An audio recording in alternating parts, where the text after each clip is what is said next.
बिस्मिल्लाहिर्रहमानिर्रहीम। हम कंटिन्यू कर रहे हैं अपना lecture series on the subject of introduction to business. हम बात कर रहे हैं चैप्टर नंबर 14 पे, और आज के लेक्चर में जो हम बात करेंगे जिस टॉपिक के ऊपर, that will be product life cycle. Last lecture जो था उस पर हमने न्यू प्रोडक्ट डेवलपमेंट प्रोसेस को देखा था। जब हम कोई भी प्रोडक्ट डेवलप करते हैं तो अपनी लाइफ की डिफरेंट स्टेजेस में वो प्रोडक्ट डिफरेंटली एक्ट करती हुई नजर आती है।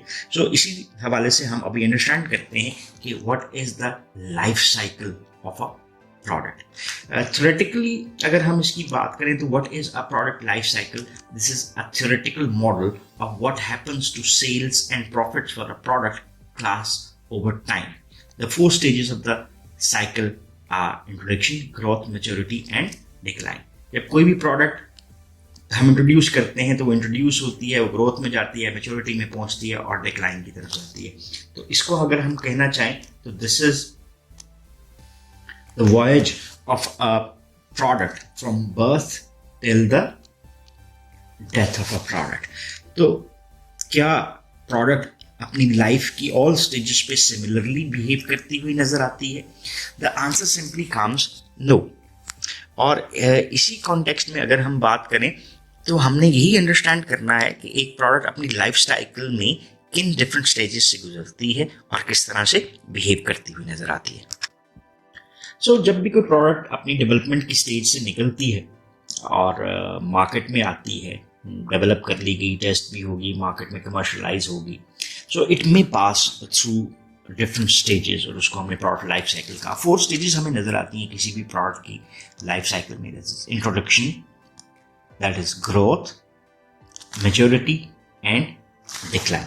अगर हम इस डायग्राम को देखें तो हमें यही स्टेजेस डायग्रामेटिकली नज़र आ रही हैं। अभी हम ये जो दो हमारे पास डिफरेंट कलर्स नज़र आ रहे हैं, ये वाला और ये, इसको छोड़ देते हैं और फिर जनरल चीज़ों को देखते हैं। और जनरल चीज़ हमारे पास क्या है कि हमारे पास एक स्टेज यहाँ पर नज़र आ रही है इंट्रोडक्शन की, फिर कुछ अरसे बाद आपको ग्रोथ नज़र आती है, फिर उसके बाद मैच्योरिटी नज़र आती है और फिर product might go for a decline. तो अगर हम इसको बात करें तो जैसे हम समझते हैं कि ह्यूमन लाइफ साइकिल आपको नज़र आता है, उसी तरह से एक प्रोडक्ट लाइफ साइकिल भी आपको नज़र आ रहा है कि एक इंडिविजुअल जो सा ना बर्थ, इंट्रोडक्शन, देन ग्रोथ, जैसे हम टीनेजर्स में जाते हैं, फिर मैच्योर एज में चले जाते हैं एंड देन बुढ़ापे की तरफ चले जाते हैं। तो सेम आपको साइकिल नज़र आता है किसी भी प्रोडक्ट का। फर्दर इस डायग्राम को अंडरस्टैंड करते हैं थोड़ी देर में, अभी इसको आगे लेके चलते हैं। बेसिकली ये थ्योरेटिकल मॉडल आपको नज़र आता है जो कि प्रोडक्ट की लाइफ को शो करता हुआ नज़र आता है। इसमें 2 एस्पेक्ट्स हम अमूमन देखते हैं। पहली चीज़ सेल्स कवर की जाती हैं और दूसरी चीज़ प्रॉफिट्स देखे जाते हैं किसी भी प्रोडक्ट के हवाले से over a specified time period. और टाइम पीरियड किसको है, ये that can be in months, that can be in years as well. So all individual products जो हैं उसके लिए नेसेसरी नहीं है कि वो एक जैसा ही लाइफ साइकिल फॉलो करती हुई नजर आए। पार्टिकुलर ब्रांड जो हैं दे मे एक्ट डिफरेंटली, सो इसमें आपको डिफरेंट एस्पेक्ट्स नजर आते हैं। एग्जाम्पल में देखते हैं जैसे फ्रोजन फूड्स हैं, as a generic class may go through the entire cycle. One brand may never get beyond the introduction stage. Some product classes, such as this microwave ovens, and stay in the introductory stage for the years and years. But some products, like ketchup, become classic and never experience decline. Others, such as जैसे clothing की बात करते हैं, may go through the entire cycle in a few months as well. Still others may be withdrawn from the market altogether.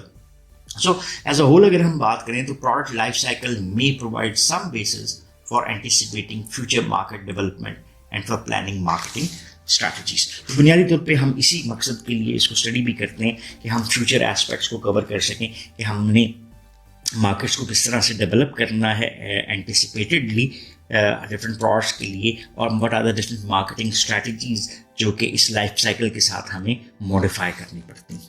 सो यहाँ पे इस product life cycle को थोड़ा सा फर्दर अंडरस्टैंड करते हैं। यहाँ पर आपको पहले तो हम बात करते हैं, ये हमारे पास वाई एक्सिस आ गए और ये हमारे पास एक्स एक्सिस आ गए। एक्स एक्सिस पे हमारे पास क्या है, टाइम, और वाई एक्सिस के ऊपर हमारी मेजरमेंट है किसकी, सेल्स की। अब ये जो हमारे पास नज़र आ रहा है ब्लू लाइन, ये हमें किसको शो कर रही है, सेल्स को, और जो हमारे पास ऑरेंज लाइन है ये शो करती हुई नजर आएगी जो हमारे प्रॉफिट्स को है। जनरली स्पीकिंग अगर हम बात करते हैं, जो कि अगर हम एग्जांपल को लेकर चलें तो इलेक्ट्रिक जो व्हीकल्स हैं उसके हवाले से ये प्रोडक्ट लाइफ साइकिल डेवलप किया गया है कि इंट्रोडक्शन की स्टेज, फिर ग्रोथ की, फिर मैच्योरिटी की, और फिर डिक्लाइन की। सो इंट्रोडक्शन की स्टेज के ऊपर आपको सेल्स कहाँ से नजर आ रही है, देखें यहाँ पर, और इसमें एक डिफरेंस है। यहाँ पर आपकी पहली सेल स्टार्ट हो रही है, लेकिन ये जो है ये आप क्या जनरेट कर रहे हैं, दैट इज कॉस्ट, क्योंकि आपको इंट्रोडक्टरी फेज के ऊपर इन्वेस्टमेंट करनी पड़ती है। तो यहाँ से अगर हमारे पास सेल्स स्टार्ट हुई तो रेवेन्यूज आना शुरू हुए, और जैसे जैसे अगर इंट्रोडक्शन की बात करते हैं तो यहाँ पर आपको लेसर सेल्स मिल रही हैं, ग्रोथ में आपकी सेल्स जो हैं टूवर्ड्स हायर लेवल चली जाती हैं। तो ऑल इलेक्ट्रिक कार्स आपको इस लेवल के ऊपर नजर आती हैं। हाइब्रिड कार्स जो कि इलेक्ट्रिक भी हैं और पेट्रोल पे भी चलती हैं, वो आपको ग्रोथ स्टेज के ऊपर नजर आती हैं। और वीडियो कैसेट रिकॉर्डर्स जो कि आज एब्सोल्यूट होते हुए नजर आते हैं, वो आपको डिक्लाइन के एंडिंग स्टेज के ऊपर नजर आते हैं। सेल्स की अगर हम बात करते हैं स्मार्टफोन्स के हवाले से, तो ये आपको मैच्योरिटी की स्टेज के ऊपर नजर आते हैं। और ये वाली आपको जो लाइन नजर आ रही है ये किसको बता रही है, this shows the profit. Basically ये जो सेल्स और इसका डिफरेंस है आपका, ये आपकी प्रॉफिट लाइन जनरेट कर रहा होता है, बिकॉज आपकी पाई profit is equal to total cost, ठीक है, और आपकी total sales minus total cost. तो ये आपका एक फॉर्मूला बनता है कि आपके टोटल सेल्स या रेवेन्यूज आप कहना चाहें तो ये भी कह सकते हैं। अगर रेवेन्यूज में से कॉस्ट को हम साइड पे कर दें, डिफरेंट टाइप्स की कॉस्ट बनती हैं, जैसे हमने पहले भी बात की थी, तो हमारे पास प्रॉफिट नजर आ जाता है। सो यहाँ पर आपने देखा है कि हमने डिफरेंट पोर्टफोलियोज को रखा हुआ है। इलेक्ट्रिक कार्स किस स्टेज पे हैं, हाइब्रिड कार्स किस पे हैं, स्मार्टफोन्स किस पे हैं, वीडियो कैसेट रिकॉर्डर्स किस फेज के ऊपर नजर आ रहे हैं। So it will be beneficial for you all to go and read the example of this product life cycle, और ये आपकी फर्दर अंडरस्टैंडिंग जो है उसको जनरेट करने में बड़ा इम्पॉर्टेंट रोल प्ले कर सकता है। अभी हम बात करते हैं using the product life cycle. हम डिफरेंट स्टेजेस जो थी उसको किस अंदाज में यूज कर सकते हैं, बिकॉज डिफरेंट स्टेजेस के ऊपर मार्केटिंग एक जैसी नहीं रहती, उनकी स्ट्रैटेजीज एक जैसी नहीं रहती। So different strategies are developed at the different stages of the life cycle. इसमें दो चीज़ों को देखते हैं। फिगर 14.5 को देखते हैं, ये आउटलाइन बताती है marketing mix decision. Marketing mix किसको कहते हैं हम, 4 P's के कॉम्बिनेशन को, product price place and promotion के कॉम्बिनेशन को। प्रोडक्ट प्राइस प्राइस प्रमोशन के डिसीजन जो हैं वो किस तरह से होते हैं। एंड देन फिर हम आएंगे फिगर 14.6 के ऊपर, जो कि थ्योरी में शो करती है कि आपकी सेल्स वॉल्यूम्स, प्रॉफिट्स और आपकी कंपटीशन का क्या स्टेटस बनता है during different stages. So move करते हैं 14.5 के ऊपर। ये हमारे पास 14.5 नजर आ रहा है कि जैसे अब हमारे पास पहली स्टेज, दूसरी स्टेज, तीसरी और चौथी स्टेज आ गई, और ये हमारे पास जो नज़र आ रहे हैं मार्केटिंग मिक्स के एलिमेंट्स 4 P's, प्रोडक्ट कैसे चेंज होगी, प्राइस कैसे चेंज होगी, प्लेस एंड प्रमोशन किस तरह से चेंज होते हैं। अगर हम इंट्रोडक्शन की बात करते हैं तो इंट्रोडक्शन की स्टेज में आप क्या कर रहे हैं, ऑफर करते हैं मार्केट टेस्टेड प्रोडक्ट। जैसे अभी हमने लास्ट लेक्चर में न्यू प्रोडक्ट डेवलपमेंट की बात की, तो प्रोडक्ट डेवलपमेंट की, उसकी टेस्टिंग की, और फिर कमर्शलाइजेशन के ऊपर आए। सो इंट्रोडक्शन में आप रखते हैं small mix of a product, और सिर्फ वही दे रहे होते हैं जो मार्केट से पहले से आपकी टेस्टेड आइटम आ रही होती है। प्राइसिंग के डिसीजंस आपके है कि go after innovators with high introductory prices और यूज पेनिट्रेशन प्राइसेस। अब आपके पास दो चीज़ें आ गई, आप एक हाई प्राइस चार्ज कर सकते हैं या पेनिट्रेशन लो प्राइस चार्ज कर सकते हैं। हाई प्राइस मींस जो इनोवेटर जिन्होंने पहले से इन चीज़ों को डेवलप किया है उसको आप फॉलो कर सकते हैं, जिसकी बेस के ऊपर आप एक हाई प्राइस देते हैं, इसको हम कहते हैं स्किमिंग प्राइसिंग। और पेनिट्रेशन प्राइसिंग हम इसको कहते हैं जिसमें आप एक low cost low price strategy use करते हैं ताकि आप ज़्यादा से ज़्यादा सेल्स ले सकें। प्लेसमेंट आपकी किस तरह से होती है कि आप यूज करते हैं होलसेलर्स को, सिलेक्टिव डिस्ट्रीब्यूटर्स को यूज करते हैं, बिकॉज अभी आपकी सेल्स इतनी ज्यादा नहीं है, तो you can work with few distributors and wholesalers as well. Promotion में आपके पास डीलर प्रमोशन चल सकती हैं, heavy investment in primary demand advertising के आप पुश करने की कोशिश कर रहे होते हैं अपनी प्रोडक्ट की सेल्स को, और सेल्स प्रमोशंस लगा रहे होते हैं to get stores to carry the product and consumers to try it. जैसे buy one get one free, get a specific discount, get free products, इस तरह की डिफरेंट प्रमोशंस आपको इंट्रोडक्टरी स्टेज पे नजर आती हैं। नेक्स्ट आपके पास जो आता है वो है ग्रोथ की स्टेज। अगर उसी प्रोडक्ट के ऊपर हम बात करते हैं और वो सेकंड स्टेज यानी ग्रोथ में आ गई है, तो आप प्रोडक्ट में इंप्रूवमेंट्स लेकर आ रहे होते हैं। और दूसरी चीज, आप अपना जो प्रोडक्ट मिक्स है उसको क्या रखते हैं, स्मॉल से लिमिटेड की तरफ से ले जाते हैं, नहीं बढ़ाते हैं, लेकिन फिर भी उसको आउट ऑफ हैंड नहीं जाने देते। जैसे अब मैं प्रोडक्ट मिक्स को भी बताता जाऊं कि आप डिफरेंट साइजेस क्या दे रहे हैं, डिफरेंट टेस्ट, फ्लेवर्स एक्सेट्रा, ये आपका प्रोडक्ट मिक्स बनता हुआ नजर आता है। देन प्राइसिंग में एडजस्ट करते हैं प्राइस को ताकि आप कंपटीशन में रह सकें, बिकॉज अगर आपकी प्राइसेस बहुत ज़्यादा होंगी तो आपकी प्रोडक्ट मार्केट कंपटीशन से एक्सपेंसिव होकर आउट हो सकती है। So you might adjust price, ये लोअर भी हो सकती है, हायर भी हो सकती है। So increase the distribution. जैसे आप ग्रोथ में ये एज्यूम करते हैं कि आपकी सेल्स हायर लेवल पे चली जाएंगी, तो आप अपनी सप्लायर्स को भी इंक्रीज करते हैं। सो इस कॉन्टेक्स्ट में आपके डिस्ट्रीब्यूशंस और होलसेलर्स जिसपे आपकी प्रोडक्ट अवेलेबल होती है उसके नंबर को भी आप इंक्रीज करते हैं। और then heavy competitive advertising might be a choice in the promotion. Next stage हमारी आती है, that is the maturity stage. आप differentiate products to satisfy different market segments. मैं अगर आपके लिए ये दोबारा से एक तस्वीर बनाऊं तो हम एज अ मार्केटर ये चाहते हैं, ये देखें, इंट्रोडक्शन, ग्रोथ। अब हम मेच्योरिटी को क्या कर रहे हैं, हो एंड तक चली जाए, means we want our product to be at the mature stage for a longer period of time. ये एक ऑब्जेक्टिव होता है किसी भी मार्केटर का। अब आप प्रोडक्ट में क्या करते हैं, डिफ्रेंशिएट करते हैं अपनी प्रोडक्ट को then the other competitor brands different segments में, ताकि आपकी प्रोडक्ट की जो एक्सेप्टेबिलिटी है वो उसी तरह से जनरेट रहे। प्राइसिंग में further reduce price in order to stay in the market for a longer period of time. Then pricing में take over wholesaling functions and intensify the distribution. You can develop your own outlets ताकि आपकी products हैं वो हर जगह के ऊपर पहुंच सके। This is one viable option कि आप टेक ओवर कर लें होलसेलिंग फंक्शन को और अपने डिस्ट्रीब्यूशन को इंटेंस कर दें, so that your product can reach at every doorstep. और प्रमोशन के हवाले से एम्फसाइज करें brand name as well as products के बेनिफिट्स क्या हैं और उसके डिफरेंसेस क्या हो सकते हैं। नेक्स्ट जो आपकी फोर्थ स्टेज है, that is a decline stage. कहते हैं किसी भी चीज़ को अरूज है तो उसके साथ जवाल भी है। So no product might last for ages. So अगर वो आई है तो उसकी जगह किसी और प्रोडक्ट ने डेफिनेटली लेनी है।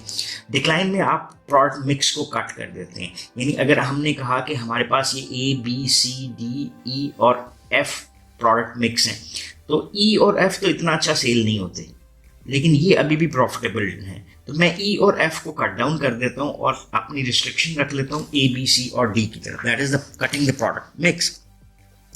और दूसरी चीज, इसी प्रोडक्ट से डेवलप न्यू प्रोडक्ट आइडियाज। सो ये भी आपके पास ऑप्शन बन सकता है कि आप यहाँ से नए प्रोडक्ट आइडियाज को डेवलप करें। इसकी एग्जांपल हम क्या लेते हैं, जैसे अगर आप बात करते हैं तो सुजुकी में आपको एक गाड़ी नजर आती थी मार्गला। जब मार्गला अपनी डेथ की स्टेज के ऊपर पहुंची तो उसकी जगह बलिनो ने ले ली। बलिनो अपनी जगह की डेथ के ऊपर पहुंचने वाली है तो हमने उसकी जगह लियाना को दे दी, अभी सियाज ने उसकी जगह ले ली। सो ये एक लाइफ साइकिल आपको चलता है, जो कि लाइफ साइकिल अगर एक प्रोडक्ट का एंडिंग की तरफ है तो हम उससे नई प्रोडक्ट को रिप्लेस कर सकते हैं।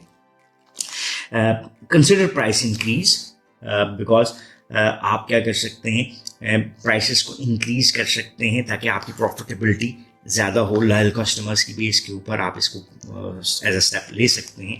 देन प्लेस में consolidate distribution drop some outlets.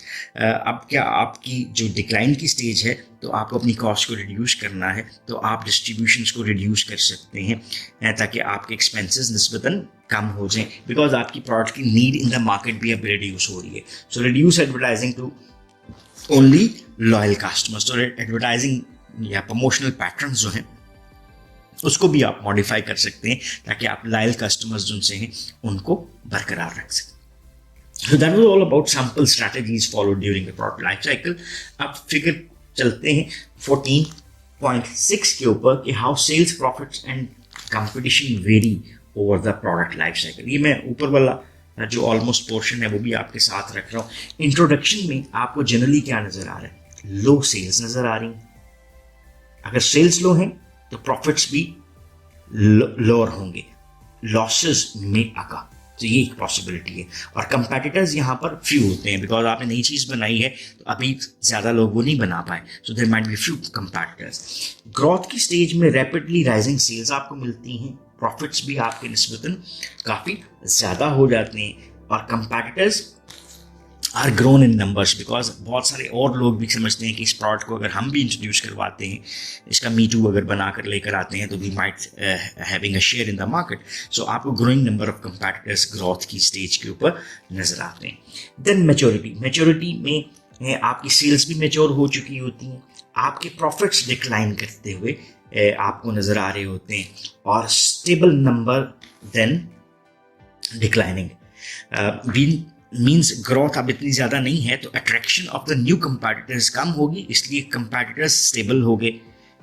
और फिर दूसरी चीज़ कि एट टाइम्स जो अपनी कॉस्ट को पूरा नहीं कर पा रहे वो कंपेटिटर्स मार्केट से भागना शुरू हो जाते हैं, और आपको स्टेबल होते हुए नज़र आते हैं कंपेटिटर्स, और फिर वो उनका नंबर आपको कम होता हुआ भी नज़र आ रहा होता है। और डिक्लाइन की स्टेज के ऊपर आपकी सेल्स ड्रॉप होती हुई नज़र आती हैं, आपके profits may fall to become the losses as well, और आपके competitors भी in decline नजर आते हुए आपको दिखाई देते हैं। So ये तो हमारे पास हो गई दोनों different strategies, product life cycle, उसके डिफरेंट स्टेजेस को हमने देख लिया। सो डिफरेंट स्टेजेस को हमने देख लिया, और ओवरऑल अगर हम बात करें तो थ्योरेटिकली तमाम products in different life stages cycles को फॉलो करती हुई नज़र आती हैं। So that was all about this basic concept of product life cycle. If you still have any question और क्वेरीज तो आप इसको कमेंट सेक्शन में पूछ भी सकते हैं। सो हम जस्ट इसको रिवाइज करते हैं और फिर इस लेक्चर को क्लोज करेंगे। हमने कहा प्रोडक्ट लाइफ साइकिल क्या होता है, हमने कहा एक थ्योरेटिकल मॉडल है कि किसी भी प्रोडक्ट के साथ सेल्स और प्रॉफिट्स के हवाले से उसकी लाइफ में क्या होता है, और उसकी लाइफ के हवाले से वो 4 स्टेजेस प्रपोज करता है ये लाइफ साइकिल, जिसमें इंट्रोडक्शन है, ग्रोथ है, मैच्योरिटी है और डिक्लाइन है। सो हमने ड्रामेटिक प्रेजेंटेशन भी देखी ऑफ डिफरेंट प्रोडक्ट कैटेगरीज, जिसमें electric cars, hybrid cars, smartphones और वीडियो कैसेट रिकॉर्डर्स को देखा और समझने की कोशिश की कि कौन सी प्रोडक्ट्स हैं इंट्रोडक्शन, ग्रोथ, मैच्योरिटी और डिक्लाइन के हवाले से किस स्टेज पे फॉल कर रही हैं।